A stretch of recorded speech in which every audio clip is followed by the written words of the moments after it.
दोस्तों, एक लड़का शादी विवाह में कैमरा चलाया करता था। तो एक दिन वो नया ड्रोन खरीद कर लाता है और ड्रोन को चेक करने के लिए वो गांव के बाहर जाता है। और उसके बाद ड्रोन को वो खेतों के ऊपर उड़ा देता है। जब ड्रोन एक ऐसे खेत के ऊपर जाता है जो कि गन्ने का खेत था, बहुत बड़ा खेत था, तो फिर वो देखता है कि उस खेत के बीचों बीच जो है वो गन्ने की फसल काट कर कुछ जगह बनाया गया है। ऐसे लग रहा था जैसे वहां पर खाने पीने का सामान पड़ा हुआ हो, जैसे वहां पर कंबल पड़ा हुआ हो, जैसे वहां पर कुछ लोग रह रहे हो। अब ड्रोन को वो उसके और नजदीक लेकर जाता है, उस पॉइंट पर लेकर जाता है। जैसे जैसे नजदीक जाता है दोस्तों, उसकी आंखें फटी की फटी रह जाती हैं, क्योंकि अंदर का जो नज़ारा था वो नज़ारा ही कुछ ऐसा था। फिलहाल उसकी जिज्ञासा और बढ़ती है, वो कैमरे को और नजदीक लेकर जाता है। तभी दोस्तों कोई उस कैमरे पर हमला कर देता है और ड्रोन वहीं के वहीं गिर जाता है। उसके बाद दोस्तों अब वो घबरा कर उस ड्रोन को ढूंढने के लिए कुछ लोग गन्ने के अंदर घुसते हैं। और दोस्तों उसके बाद जो भी कुछ होता है, एक बहुत ही हैरान करने वाली कहानी। आइए जानते हैं पूरी कहानी इस वीडियो में। लेकिन वीडियो में आगे बढ़ने से पहले बस वही रिक्वेस्ट, वीडियो को लाइक कर दीजिए, हाइप भी कर दीजिए, चैनल को सब्सक्राइब कर लीजिए ताकि मेरा हौसला बढ़ता रहे। दोस्तों ये कहानी है बिहार के छपरा जिले की। बात है 2024 की, दिसंबर का महीना था। खूब सर्दियां पड़ रही थी। अगर कोहरा छा जाता था तो दिन भर छटने का नाम नहीं लेता था। ऐसे में एक लड़का जिसका नाम श्याम होता है, जो कि कैमरे का काम करता था, शादी विवाह में सट्टा वगैरह चलाया करता था, तो एक नया ड्रोन खरीद कर लाता है। और उसके बाद उस ड्रोन को वो चेक करने के लिए गांव से बाहर जाता है, क्योंकि गांव में पेड़ वगैरह टकरा जाने का डर था। तो इसीलिए वो गांव के बाहर जाता है। गांव के बाहर जब वो ड्रोन को उड़ाता है तो दोस्तों एक खेत था जो कि 20 बीघे का एक ही प्लॉट था। उस पूरे खेत में गन्ना लगा हुआ था और दिसंबर के महीने में वो गन्ना भी काफी बड़ा बड़ा हो चुका था। जब वो उसके ऊपर फोकस करता है, चूंकि हरियाली उसे बहुत अच्छी लग रही थी, तो इसीलिए जो है वो उसको उड़ाया जा रहा था। अब जैसे वो खेत के ऊपर आता है तो देखता है कि बीच में कम से कम 50 गुणे 50 फीट के जगह में जो है वो गन्ना कटा हुआ है, कट के वहां पर पड़ा हुआ है। फिर वो कैमरे को और नजदीक लेकर जाता है, तो जैसे जैसे जाता है तो ऐसे लग रहा था जैसे वहां पर खाने पीने के लिए पॉलीथीन पड़ी हो, कुछ कपड़ा पड़ा हो, इस तरीके से ऐसे लग रहा था। वो और नजदीक लेकर जाता है और तभी दोस्तों उसके ड्रोन पर कोई हमला कर देता है या कैसे गिर जाता है। लेकिन जब ड्रोन गिर जाता है तो वो परेशान हो जाता है और उसके बाद वो आकर गांव में जो है वो शोर मचा देता है कि जो है वो जो खेत है दोस्तों, वो खेत एक भंवर सिंह का होता है। भंवर सिंह उनका नाम होता है। तो कहता है कि भंवर सिंह के खेत में कुछ लोग छुपे हुए हैं और बीच से गन्ने को काट दिया गया है और वहां पर मेरा ड्रोन जो है किसी ने मार गिराया है। अब दोस्तों पूरे गांव के लोग, चूंकि ठंडी में जो है वो चोरी का माहौल होता है, अक्सर चोर लोग छुपे रहते हैं इधर उधर, तो सारे गांव के लोग लाठी डंडा लेकर उस खेत की तरफ आते हैं और कहते हैं कि हो ना हो इसमें चोर छुपे हुए होंगे। और चारों तरफ से दोस्तों उस खेत में वो घुस जाते हैं। जैसे ही वो खेत में घुसते हैं, लोग ढूंढते हैं, तो दोस्तों चीख पुकार मच जाता है, क्योंकि उसके अंदर वाकई में 3 लोग छुपे हुए थे। और दोस्तों ये 3 लोग कोई मामूली लोग नहीं थे, कोई बड़ा वारदात करने के लिए आए हुए थे। जब उनको ग्रामीण लोग पकड़ते हैं, क्योंकि उनके हाथ में चाकू भी थे, हथियार भी थे, कुछ ग्रामीणों पर वो हमला भी कर देते हैं, लेकिन फिलहाल उनको दबोच लिया जाता है। और जब बाहर लेकर आया जाता है तो फिर कुछ उनकी धुनाई की जाती है और उसके बाद पुलिस को बुलाई जाती है। पुलिस आती है, उनको तो वो मामूली चोर समझ रही थी, लेकिन दोस्तों जब पूछताछ करती है तो वो हैरान रह जाती है, क्योंकि वो 3 लोग किसी को मारने के लिए आए थे और जिसे मारने आए थे उसी के खेत में वो छुपे बैठे थे। उसका नाम होता है भंवर सिंह। और ये लोग वहां पर एक हफ्ते से छुपे हुए थे। अब पुलिस उनसे जब पूछताछ करती है तो एक के ऊपर एक कड़ी खुलती जाती है। दरअसल दोस्तों जो भंवर सिंह थे वो इस समय गांव में थे नहीं और उन्हीं को मारने के लिए वो लोग आए थे। जिस दिन वो लोग आते हैं, रात को 11 बजे पहुंचते हैं। वो लोग राजस्थान से चलकर आए हुए थे 3 लोग। एक का नाम होता है सुरेंद्र और उसके 2 साथी होते हैं। तो वो दोनों राजस्थान के अलवर से ये 3 लोग आते हैं भंवर सिंह को मारने के लिए। लेकिन जब रात में 11 बजे वो पहुंचते हैं, तभी उन्हें कुछ देर पहले पता चलता है, क्योंकि जो भेजने वाला था वो बताता है कि वो जो है वो मुंबई के लिए निकल गए हैं और मुंबई से वो 3-4 दिन बाद आएंगे और तब तक जो है तुम लोगों को वहां पर रुकना पड़ेगा। वो एक महिला थी, वो उनसे कहती है कि तुम लोग जाकर किसी होटल वगैरह में रुक लो, क्योंकि दोस्तों उसने उन लोगों को मोटी रकम दी थी। लेकिन वो लोग पेशेवर अपराधी थे, शातिर थे और कोई ऐसा काम नहीं करना चाहते थे कि बाद में पुलिस की जांच पड़ताल में वो उनको पकड़ा जा सके। तो इसीलिए वो लोग जो है उसी गन्ने के खेत में छुप जाते हैं और कहते हैं कि जैसे ही वो आएगा मुंबई से वैसे ही हमको बता देना। और दोस्तों उसी दिन जो है वो उसका काम तमाम करके वो लोग वापस जाने वाले थे। अब जो भंवर सिंह थे दोस्तों, वो सिर्फ दो लोग घर में रहते थे। एक भंवर सिंह थे और एक उनकी बेटी थी। बेटी का नाम हिमानी था और हिमानी की उम्र जो है वो 21-22 साल की थी। इसके अलावा जो उनकी पत्नी थी, 10 साल पहले उस पत्नी का निधन हो चुका था। तो एक दिन भंवर सिंह सोचते हैं कि मैं अपनी बेटी की शादी कर दूंगा और मेरे पास कोई है भी नहीं, तो अपने घर चली जाएगी और मैं अकेला रह जाऊंगा। उनकी उम्र अभी 45-46 साल की थी। तो वो सोचते हैं कि क्यों ना मैं कोई दूसरी शादी कर लूं और हो सकता है मेरे कोई बेटा हो जाए तो मेरा वंश भी चल जाए। क्योंकि दोस्तों भंवर सिंह जो थे वो अमीर आदमी थे, धनी आदमी थे। 60-70 बीघा उनका जमीन था, ठेकेदारी वगैरह भी करते थे, सम्मानित आदमी थे। तो इसीलिए वो सोचते हैं कि जो है मेरा परिवार होना बहुत जरूरी है। तो शादी के लिए दोस्तों वो अपने एक किसी परिचित के द्वारा एक महिला जो कि राजस्थान में होती है, जिसका नाम सुनीता होता है, तलाकशुदा वो महिला थी, पति से अलग रह रही थी, 30 साल उसकी उम्र होती है। तो वो रिश्तेदार इन दोनों का संपर्क करवाता है, दोनों एक दूसरे को देखते हैं, बातचीत करते हैं और भंवर सिंह को लगता है कि ये महिला जो है ये इनके वंश को आगे बढ़ा सकती है और जो है इससे इनका काम जो है वो परिवार जो है वो बढ़ सकता है। तो इसीलिए दोस्तों अब वो उससे शादी कर लेते हैं। लेकिन जब शादी करने के बाद वो उस महिला का नाम सुनीता होता है, उसको अलवर से, राजस्थान से अपने घर पे लाते हैं और जो है वो महिला को बहुत ही अच्छे तरीके से सुनीता को रखते थे और पूरा उसका ख्याल रखते थे। धन दौलत की कमी थी नहीं। लेकिन दोस्तों जो सुनीता थी वो, उसका चरित्र ठीक नहीं था। वो औरत भंवर सिंह के लिए बिल्कुल ठीक नहीं थी।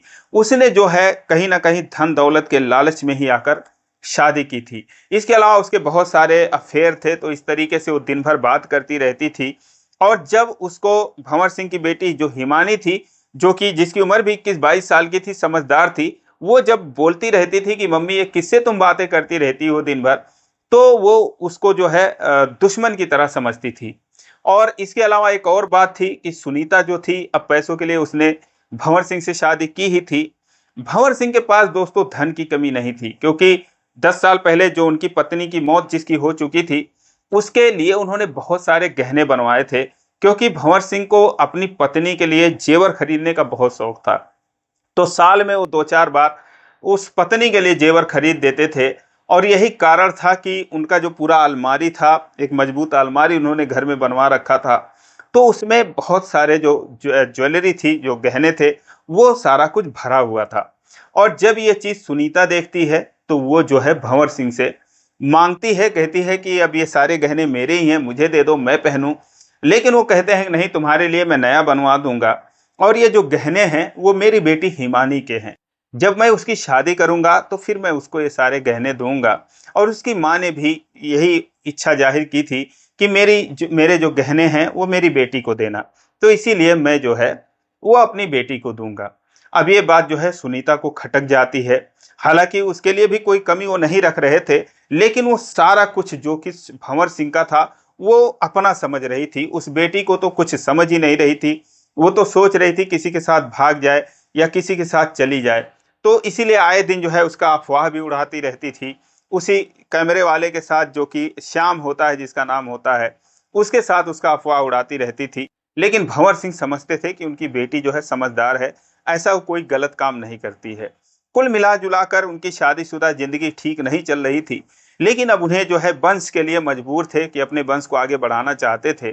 तो इसीलिए धीरे धीरे शादी को 1 साल निकल जाते हैं। जब 1 साल निकल जाते हैं तो जो सुनीता थी, अब उसका चरित्र तो ठीक था नहीं। अलवर में ही उसका एक सुरेंद्र, जो 3 लोग आए हुए थे, उसमें जो सुरेंद्र था उससे उसका संपर्क हो जाता है। सुरेंद्र जो है वो ऐसे ही बवाली टाइप का आदमी था और अपराधी किस्म का था। तो सुनीता जब उसके संपर्क में आती है और दोनों शादी करना चाहते थे, तो वो कहती है कि शादी तो कर लोगे लेकिन तुम मुझे रखोगे कहाँ। तो एक काम करो कि जो मेरा पति है, अगर तुम उसको और उसके बेटी को मार दो तो बहुत सारे जो गहने हैं, तो कम से कम 25-30 लाख का तो गहना तुरंत मिल जाएगा जो हम बेच सकते हैं, और इसके अलावा जो उसकी पूरी प्रॉपर्टी है वो मेरे नाम हो जाएगी। जैसे ही मेरे नाम होगी वैसे ही मैं बेच बाच के तुमसे शादी कर लूंगी। सुरेंद्र जो है उसको ये बात समझ में आ जाती है, लेकिन वो अकेले ये काम कर नहीं सकता था। वो जो है दो और लोगों को इसमें शामिल करता है, 4-4 लाख रुपए उन दोनों को भी देने के लिए कहता है, और 2-2 लाख रुपए जो है एडवांस के तौर पर ये दोनों लोग उन दोनों को दे देते हैं, जो सुनीता थी और जो सुरेंद्र था। क्योंकि सुनीता के पास गहने थे, उसने इसके लिए भी भंवर सिंह के द्वारा दिए गए गहने को ही बेचकर और उनकी हत्या की सुपारी जो है उन लोगों को एडवांस के तौर पर वो दे देती है। उसके बाद वो उनको भेजती है अलवर से सीधा बिहार के छपरा, जो कि एक लंबा सफर था। और वो कहती है कि जब भी पहुंचना वहां पे रात को 11 बजे पहुंचना, और उन बाप बेटी को खत्म कर देना, चाबी वहां पर रहती है, अलमारी खोलना, सारे गहने लेना और उसके बाद चले आना, किसी को कुछ पता नहीं चलेगा। दोस्तों, उनका प्लान जो है एकदम फुल प्रूफ प्लान था, इसमें चूक की कोई गुंजाइश नहीं थी। लेकिन जब वो लोग वहां से आते हैं और आने के बाद जैसे ही वो वहां पहुंचते हैं, रात के 8-9 बज रहे होते हैं, वैसे ही जो है वो भंवर सिंह का फोन जो है सुनीता के पास जाता है। वो कहते हैं कि ऐसा है कि मेरे एक मित्र थे, दोस्तों उनका एक मित्र था जो कि मुंबई में कैंसर की दवाई के लिए, इलाज के लिए वो गया हुआ था, लेकिन दुर्भाग्य से उनके मित्र की मौत हो जाती है। अब उस मित्र का जो है अंतिम संस्कार भी वहीं पर मुंबई में ही होना था। तो भंवर सिंह जो है उसी के अंतिम संस्कार में शामिल होने के लिए तत्काल जो है उसके घर वालों के साथ वो निकल लेते हैं। कहते हैं कि ऐसा है कि मैं अपने दोस्त के अंतिम संस्कार में जा रहा हूँ, और चूंकि उसकी लाश को यहाँ लाएंगे नहीं, वहीं पर उसका क्रियाक्रम होगा, तो वहां से मैं उसके अंतिम संस्कार के बाद फिर मैं लौट कर आ जाऊंगा। और हिमानी से भी कहते हैं कि बेटा ऐसा है कि तुम जो है जरा सावधान रहना, और शाम के बाद जो है दरवाजा मत खोलना, बना खा के अपना घर में रहना। वो कहती है ठीक है पापा आप जाइए। अब वो दोस्तों उसी दिन मुंबई निकल जाते हैं। उनको आना था 3-4 दिन के बाद, 5 दिन के बाद आना था। अब ये लोग उतना दूर लौट भी नहीं सकते थे, होटल में रह भी नहीं सकते थे, क्योंकि ये लोग कह रहे थे होटल में रुकेंगे तो कल को जब इनकी हत्या करके हम जाएंगे, पुलिस आएगी तो कहीं ना कहीं हमको जो है हमारा सुराग लगा ही लेगी। तो इसीलिए वो जो है, अब जो सुनीता थी वो कहती है कि अच्छा ठीक है, एक बड़ा सा प्लॉट है, उसमें जो है गन्ना लगा हुआ है, और फरवरी या जनवरी से पहले उसमें कोई कदम भी नहीं डालेगा, उस खेत में तुम लोग चले जाओ, वहीं पर जो है छुप के रहना। अब वो लोग दोस्तों जाते हैं, गन्ने में छुप जाते हैं, लेकिन अब वहां पर छुपे हैं तो खाएंगे क्या, पिएंगे क्या, पैसों की कमी थी नहीं, लेकिन अब कहाँ जाएं। तो दोस्तों वो टाइम निकाल कर, जो सुरेंद्र था वो किसी तरीके से निकलता था और जाता था बाहर जो है वो खाना पानी लेके, और फिर आकर वो गन्ने के खेत में घुस जाता था। फिर पुलिस वालों ने कहा फिर तुमने इतना सारा गन्ना काट कर खाली जगह क्यों बनाया।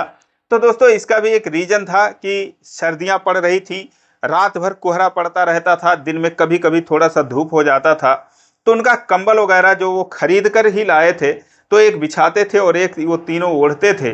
तो वो शीत से जब भीग जाता था तो शीत को सुखाने के लिए वो उस गन्ने को जो है काट के वहां पर जगह बनाते हैं, ताकि कुछ धूप लगे और जिससे वो कंबल भी सूखे और वो लोग भी धूप सेक सके। तो इसलिए उन लोगों ने वहां पर वो गन्ना काटा था। लेकिन ये उनकी किस्मत खराब थी, या यूं कहें कि भंवर सिंह की जो है किस्मत वो ठीक थी, उनके बेटी की किस्मत ठीक थी, कि वो जो है, जो श्याम था वो अपना ड्रोन उड़ाता है, और दोस्तों उड़ाने के लिए जब वो ठीक गन्ने के ऊपर लेकर जाता है तो वही पॉइंट उसके मोबाइल में, और रिमोट के ऊपर जो मोबाइल लगा रखा था वहां पर वो नजर आ जाता है। और जैसे ही वहां पर वो फोकस करने के लिए जाता है उस जगह पर, वैसे ही ये तीनों में से एक जो है उस ड्रोन को गन्ने से ही मारकर पीछे से गिरा देता है, जिसको जो है श्याम देख नहीं पाता, लेकिन ये तो जानता ही है कि किसी ने उसका ड्रोन गिरा दिया है। अब दोस्तों उसके बाद जब मामले का खुलासा होता है तो फिर पुलिस हैरान रह जाती है, किसी को यकीन नहीं हो रहा था कि सुनीता ऐसा काम कर सकती है जिसके लिए भंवर सिंह ने कोई कमी नहीं छोड़ी थी। और वो जो है इस तरीके का काम कर सकती है। अब दोस्तों जिस दिन वो पकड़े जाते हैं उसी दिन जो भंवर सिंह थे वो मुंबई से आ चुके थे, और उसी दिन दोस्तों अगर ये पकड़े नहीं गए होते तो शायद रात में जो है वो भंवर सिंह और उनकी बेटी की हत्या भी कर सकते थे। तो दोस्तों इस तरीके से भगवान का शुक्र है कि श्याम ने ड्रोन उड़ाया, उसी खेत के ऊपर लाया, और इस तरीके से उनका जो प्लान था वो सारा कुछ चौपट हुआ, वो लोग पकड़े गए और भंवर सिंह और उनकी बेटी की जान बच पाई। अभी दोस्तों मुकदमा चल रहा है, सुनीता, सुरेंद्र और ये दोनों लोग जेल में हैं और उम्मीद करते हैं कि इनको कड़ी से कड़ी सजा दी जाएगी। तो दोस्तों ये रही कहानी, आपको कैसी लगी, आपकी इस पर क्या राय है, आप कमेंट करके जरूर बताएं। और दोस्तों इसी प्रकार की कहानियों के लिए चैनल को सब्सक्राइब करें, वीडियो को लाइक नहीं किए हैं तो लाइक कर दीजिए। फिर मिलेंगे अगले वीडियो में, तब तक के लिए जय हिंद।